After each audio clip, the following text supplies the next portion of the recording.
What's going on, everybody? And now I'm about to talk about something that nobody seems to be going into detail about. What the hell was going on at the Jewish synagogue in New York, and why the hell did they have tunnels that look like dungeons with shit-stained and blood-stained mattresses being pulled out of there? Why were they not letting police go down there to the point where they literally fought with police?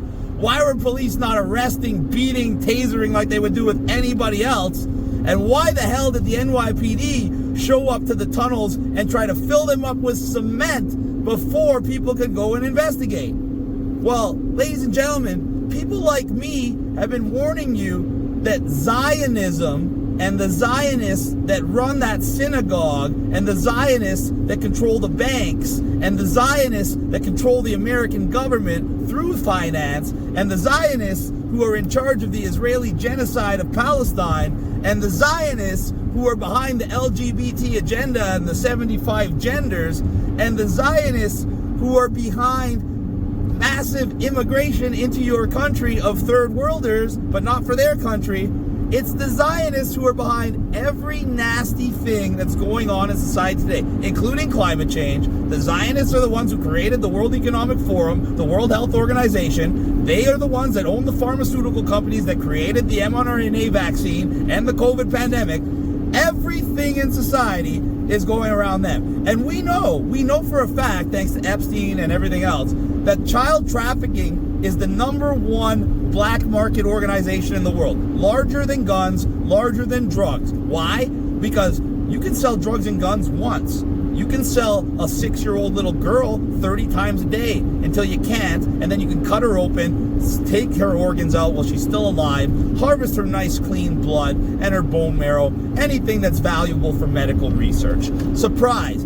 And we know that these people control the highest levels of government, the highest levels of finance, the highest levels of law enforcement. How do we know? Well, nobody from Epstein's book has been arrested.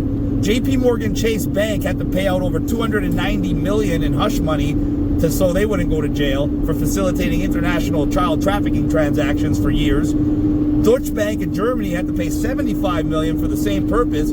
So these are the most powerful people in the world. And no one's asking why they're pulling blood and shit-stained mattresses from a network of dungeons underneath this Jewish synagogue in New York. And no one's asking why the police aren't really doing anything about it.